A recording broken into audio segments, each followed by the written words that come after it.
Hello, in this video we're going to talk about gestational diabetes mellitus, or GDM for short.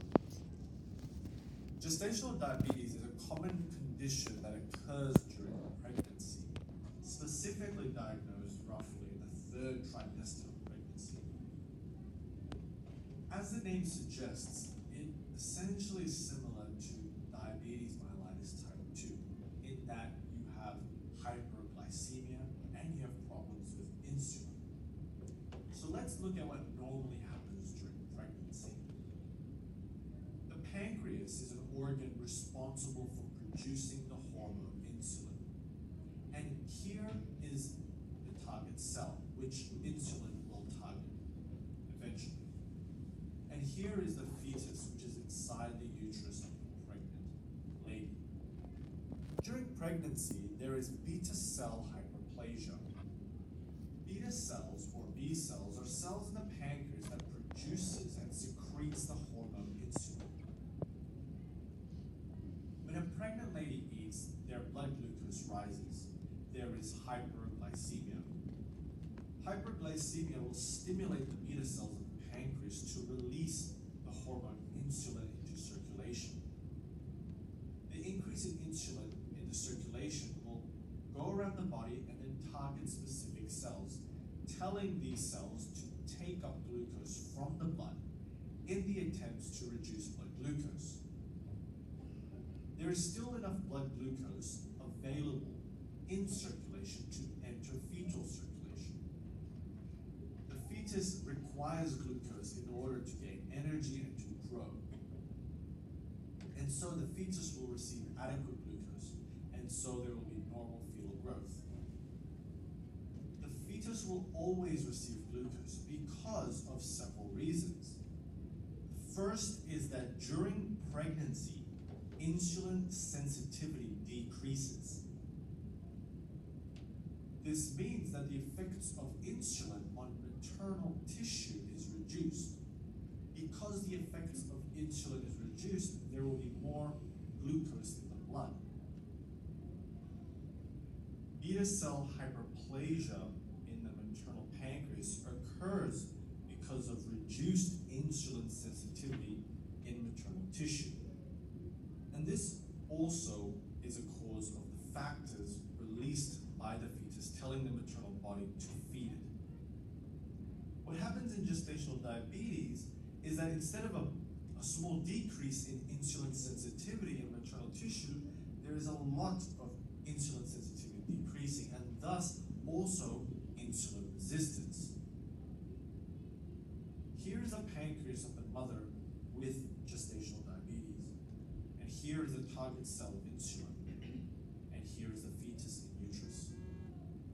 After a mother eats, blood glucose increases. There is hyperglycemia. Hyperglycemia stimulates the beta cells of the pancreas to release the hormone insulin into circulation. Insulin aims to target cells to increase glucose uptake in maternal tissue. But in gestational diabetes, there is insulin resistance, and therefore blood glucose is not taken up into maternal tissue as efficiently. The result of insulin resistance is hyperglycemia of the maternal circulation. With hyperglycemia, this also travels into fetal circulation, and so there is an increase in blood glucose in the fetus. Because of hyperglycemia in fetal circulation, the fetal pancreas thus will work by producing its own insulin. With more fetal insulin, the fetal tissue will take up more glucose that is available, and so there will be more growth of the fetus. The growth of the fetus increases and you get a big baby. Similarly, the increase in blood glucose in maternal circulation means that the mother can have symptoms of diabetes, which are the 4 Ps: polyuria, polyphagia, paresthesia, which is not actually common, but it's more so in chronic diabetes, and polydipsia. These symptoms are not very specific for gestational diabetes. Instead, instead, gestational diabetes is rather asymptomatic. The reason for a big decrease in insulin sensitivity and the development of insulin resistance in gestational diabetes is thought to be because of the placenta producing hormones such as growth hormones, CRH, and placental lactogen. Placental hormones cause a decrease in insulin sensitivity to try to tell the mother to feed it with more glucose. Risk factors for gestational diabetes mellitus include a pregnant lady's age greater than 35 years old, obesity, family history of GDM, polycystic ovarian syndrome, certain ethnic groups, including Southeast Asians, and also having a previous history of GDM. The diagnosis of gestational diabetes is actually done during screening at 24 to 28 weeks, roughly, gestation. And this is done with a fasting blood glucose or with an oral glucose tolerance test. A fasting blood glucose is measured between weeks 24 to 28 weeks. A fasting blood glucose of greater than 5.1 millimoles per liter can help diagnose GDM. The diagnosis of GDM can also be done with an oral glucose tolerance test. If blood glucose is greater than 10 millimoles per liter after 1 hour of taking oral glucose, or greater than 8.5 millimoles per liter after 2 hours of taking oral glucose. These values normally should be lower because insulin should be lowering blood glucose. But with insulin resistance or sensitivity, blood glucose takes a lot longer to go down after eating glucose. On a side note, diagnosing diabetes is different. What I mean is diagnosing diabetes type 2 in non-pregnant women. You can think of diagnosing diabetes type 2 as the 7-11 rule. 7-11 rule meaning a fasting glucose greater than 7 millimoles per liter, or a random blood glucose greater than 11 millimoles per liter with symptoms of diabetes can help with the diagnosis of diabetes type 2. The complications of gestational diabetes can be divided into maternal complications, fetal complications, and infant complications. Maternal complications or mother complications of gestational diabetes include hypertensive disorders, increased risk of infection, cesarean section. There's a 50% risk of developing future diabetes type 2.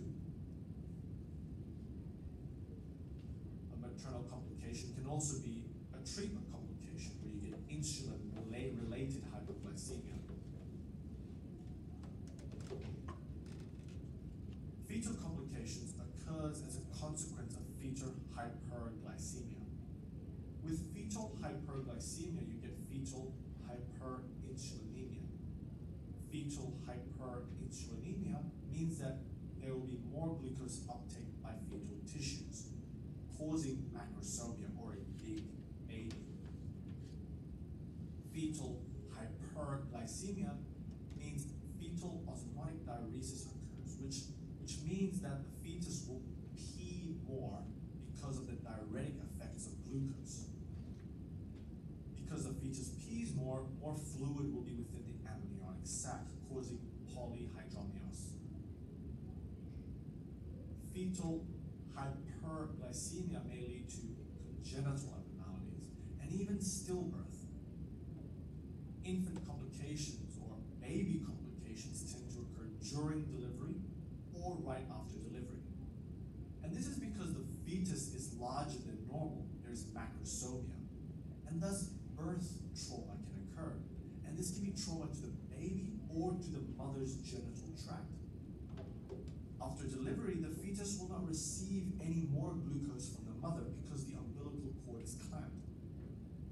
Keep in mind that there is still fetal hyperinsulinemia present, and this means that glucose will be taken up still, but with no more uniform supply of glucose in the baby, this means that there is hypoglycemia. Later, after delivery, the baby will also have subsequent hyperbilirubinemia, hypocalcemia, and increased risk of respiratory distress syndrome, which is a respiratory problem which is manageable. There's also a long-term risk of the baby developing childhood obesity. The management of gestational diabetes can be divided into managing the pregnancy itself and managing the baby after delivery. The maternal management or pregnancy management involves a multidisciplinary team where the obstetrician plays a vital role, as a woman with gestational diabetes is a high-risk patient. The management first line is diet and exercise. Use of diabetic medications, including metformin, can also be used. If this fails, or if the mother prefers, insulin injections can be used. During this period of managing gestational diabetes, which again is diagnosed roughly between 24 to 28 weeks, which is a screening process, the pregnant woman needs to continuously monitor their blood glucose with a fingerprint test, for example, at least 4 times a day. Further, it is important to monitor the fetus inside the uterus using an ultrasound to detect any anatomical changes, to check for fetal size, to check for fetal blood flow, and also checking the fetal heart rate. The management of the baby occurs postpartum after delivery and includes oxygenation because of the risk of respiratory distress syndrome. Because the baby is also in hypoglycemia, there can be also administration of dextrose. It is finally also important to monitor the bilirubin levels, the glucose levels continuously, and also the calcium levels.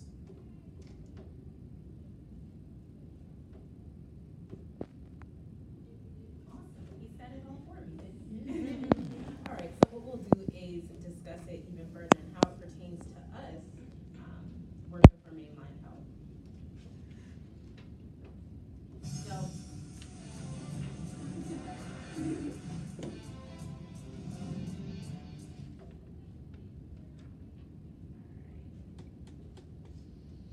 So, again, we'll do a brief overview of diabetes.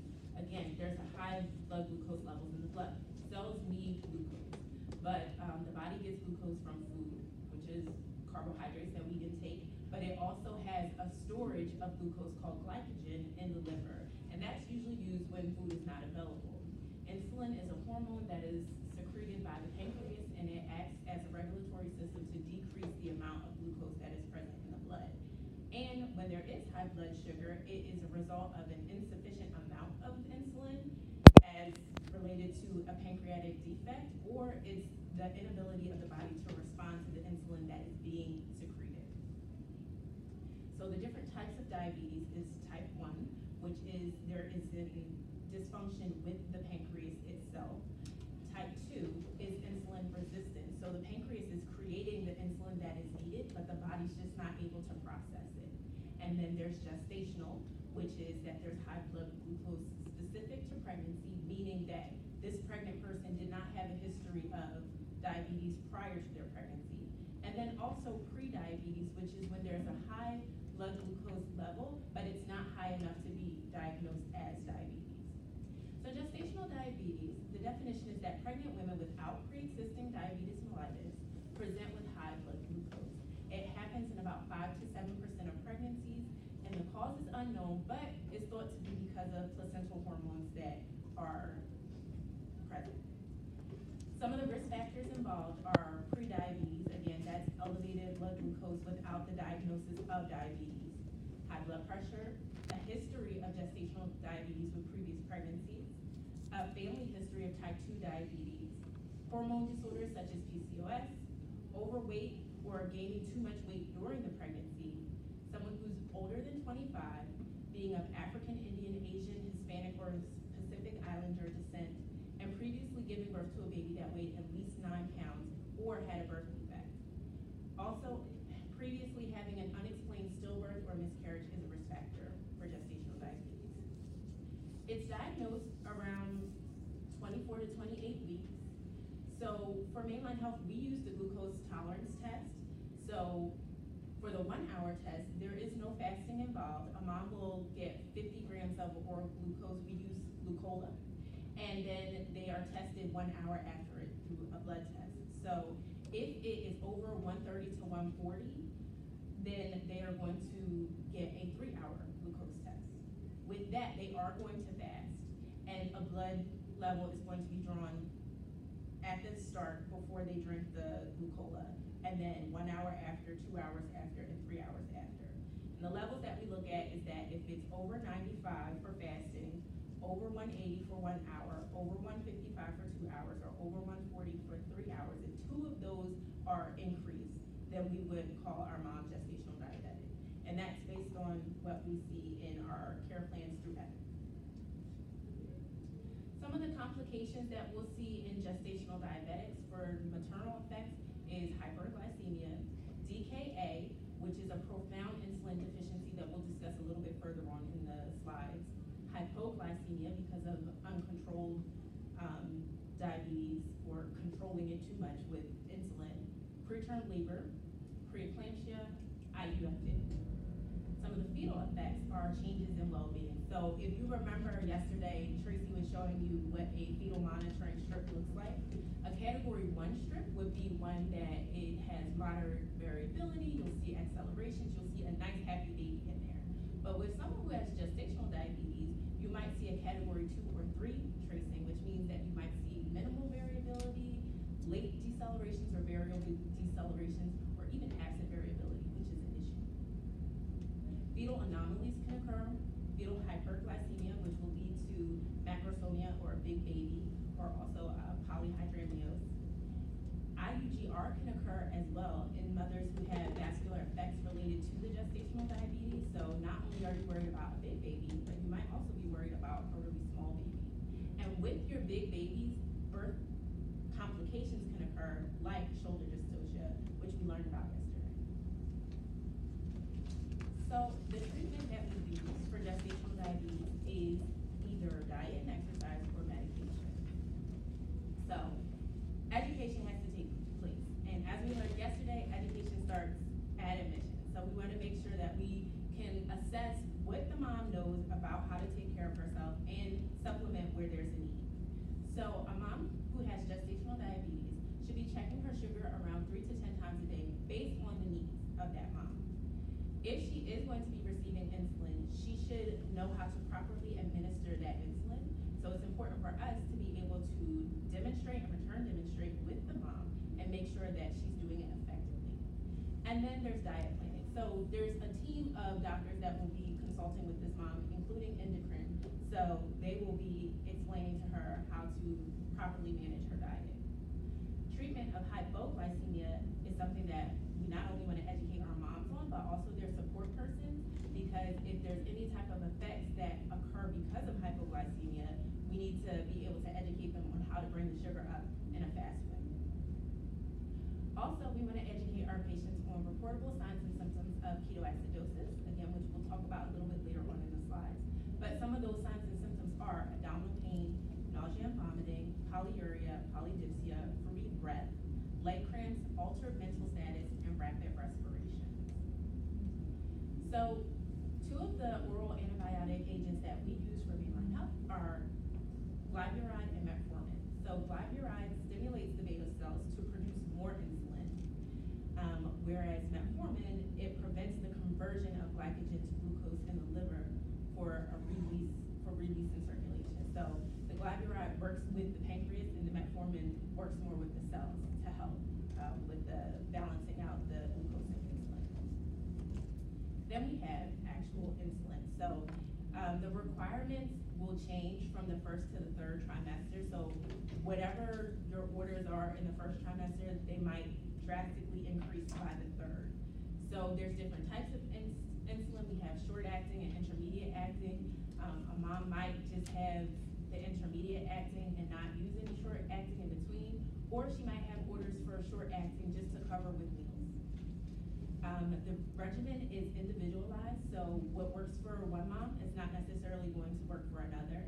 And insulin pens may be used, we actually have them in our hospital, so we should know how to use them and also teach mom how to use them. Especially if she's gonna be here for a long period of time, she should know how to take care of herself. An insulin pump is also something that could be used, but it is typically for someone who already had pre-existing type 1 diabetes. And it's pretty much a continuous flow of insulin at a basal rate, and it might have boluses that occur with meals. And that's something that they probably would already come to you with when you see them. So DKA in pregnancy. DKA, severe hyperglycemia. You're talking about numbers over 300. Ketosis is when there's not enough carbs to burn for energy, so now fat is being burned instead. Acidosis is when there's an increase in the blood acid. So our two labs that we're looking at is bicarbonate, which would be less than 15, and then arterial pH, which would be less than 7.2. It presents with dehydration, electrolyte imbalances, and altered consciousness. So how we can treat a person with DKA, we want to make sure that they're in a facility that has intensive care, which all of our facilities do. We want to fluid resuscitate them with normal saline, so that'll improve the tissue perfusion, and it also will help with insulin delivery, and it will lower the blood glucose by diluting the blood. We also want to pay attention to strict eyes and nose. Insulin therapy, we don't want to lower the blood glucose too rapidly, but we want to have a continuous infusion and continue to check the blood glucose levels. We also want to replace the electrolytes because of different fluid shifts, and also provide oxygen. And with any type of issues with sugar, we want to continue to monitor the fetus continuously. So for a patient who is intrapartum, the first thing we want to do is establish IV access. If they are hypoglycemic, then they may require an infusion of D5 or D10. Especially if they're intrapartum, we're keeping them NPO anyway, so they're going to need something to replace that. We want to monitor the blood glucose, and this is based on what Epic says. So these things are what we actually use in our practice. We want to monitor the blood glucose every 1 to 2 hours for those who are treated with insulin, and then every 2 to 4 hours for those who are diet controlled. Type 1 diabetics, those who had it before they even became pregnant, they are most likely going to require a continuous insulin infusion throughout the delivery process. Gestational diabetics or type 2 may not require insulin at all. It just depends on how well controlled their blood sugar is. So our orders can change at any time, so make sure that you constantly look at your orders before you do anything. But what the orders say in Epic right now is that during a continuous insulin infusion, we want to check the blood glucose hourly until 3 consecutive values are in the target range. And our target range for mainline health under Epic is 80 to 180. And then we can check it every other hour once we have those 3 consecutive target range sugars. If the blood glucose is out of target range, then you want to check the blood glucose hourly and notify the physician for order changes. We want to call the physician if 2 consecutive results are less than 70 or greater than 300. IV fluids that we can use for NPO patients on continuous insulin therapy include D5 and 100 milliliters an hour, D5 and a half normal saline, D5 LR, and D10. We can hang LR or normal saline, but it's not necessarily specified. Regular insulin in 100 milliliters of normal saline is provided to us from the pharmacy. They mix it for us, we don't do it ourselves. And it can be between 0 and 10 units per hour. So there's a calculation that has to be done. What we would do is take the patient's glucose, subtract 60, and then multiply by 0.02. And that would tell us how many units per hour that we would give of that regular insulin infusion. If the glucose falls more than 50% in an hour, then we want to half the rate in which we're already infusing the insulin. So say they are 150 and then the next hour they're 75, they're still in target range, but they're at risk for dropping even lower than that. So we want to make sure that we have the infusion. If the glucose is less than 70, stop the infusion altogether and give 25 milliliters of an IV ampule of D50 and then recheck the glucose in 15 minutes. If it remains below 70, then we want to repeat that treatment. But once it's 140, we can start the infusion again, but at half the rate. And like I said before, we want to check the orders constantly because the orders can change. So you have a example of orders in your book. Do you see it? It's after the case scenario. Okay, so we'll look at this case scenario based on these orders. So these are not what our epic orders look like, but it's just an example of how you would view your orders in order to answer these questions, okay? So Miss Lee is AG3 P1011 at 39 and 3/7 weeks pregnant, admitted for an induction of labor. She is an insulin-dependent gestational diabetic, and she has not been well controlled. So when we take a look at our insulin orders, an insulin infusion is running at 2 units per hour with LR at 100 milliliters an hour. Our patient is not in active labor. So our last hourly blood glucose was 148, then 131, and now currently it's 115 at 2 p.m. So what are our next actions? Let's take a look at our orders. So her current blood sugar is 115. So what would we want our rate to be?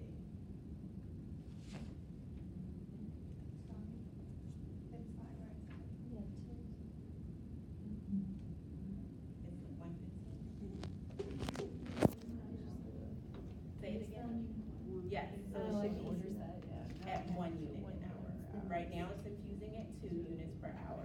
But if we look on that second page, if her sugar was between 101 and 130, then we want it to be 1 unit per hour, okay? And then when's the next time you would check a blood sugar? Exactly, so at 3 o'clock. Make sense? So now the patient is in active labor. Let's say it's 7 o'clock at night. She's 6 centimeters, 100% of face, and -1 station. She's having contractions every 2 minutes. Her insulin is running at 1 unit per hour with LR at 100 milliliters per hour. Her current blood glucose is 68. So what are our next actions?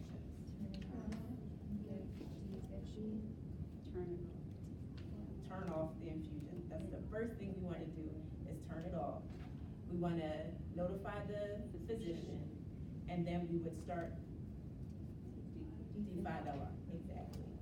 And then when would be the next time that we would want to recheck the sugar? 15 minutes. Very good.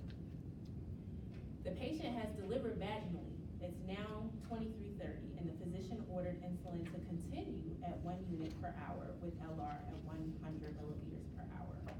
So at midnight, the blood glucose is 83. What do we want to do next?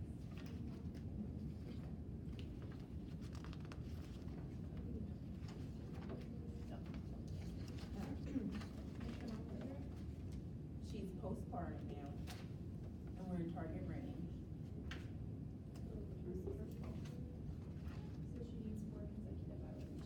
Exactly. She needs 4 consecutive hourly checks. So we know that our next check would be at 1 a.m. As of right now, we don't have to change the infusion orders. Does that make sense to everyone? Does anybody have any questions? Is there anything that you've seen or done in your facility that you questioned, or have you seen any patients with a continuous insulin drip at your facility? Yes. Yeah. And how was it following the orders? Epic has a algorithm to like just plug in the blood sugar every hour and it spits out what your Yeah, so that calculation that we talked about a couple slides ago, it does it for you. You don't have to do it yourself, and then that way you can follow along and figure out how much insulin to give your patient. So, for postpartum management, delivery of the placenta usually causes vaginal delivery, insulin and glucose are discontinued immediately per the physician orders. And then after C-section, they might just decrease the insulin by 50% per the physician orders. It really depends on the provider. Sub-Q insulin can be restarted after adequate oral intake at pre-pregnancy dose. It really depends on the patient. Again, care can be one way for one patient, one way for another. If she seems to be completely fine, they might just kind of discontinue with any type of insulin after delivery. So most revert back to normal glucose tolerance. At the 6-week checkup, fasting and or 75-gram 2-hour glucose tolerance test would be done. And then counseling on reducing the risk of type 2 diabetes can be performed. And also they would go over signs and symptoms of hyperglycemia and preparing for subsequent pregnancies. Because again, you can get gestational diabetes the second time. It's actually a 70% chance. Breastfeeding is highly recommended for those who have had gestational diabetes. It may reduce or delay the chance of getting type 2 diabetes later on in life. Oral hypoglycemics such as glyburide, metformin, glipizide, it may be safe with breastfeeding. And we also want to watch for hypoglycemia since insulin is required. So we want to increase calories because now that your body's used to doing,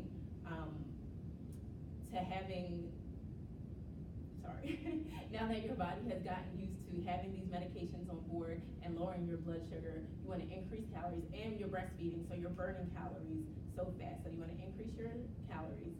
And also maternal glucose is used to produce lactase in milk. So we want to have enough on board to help with the breastfeeding process. So you're trying to help your body to breastfeed and your body breastfeeding is helping you.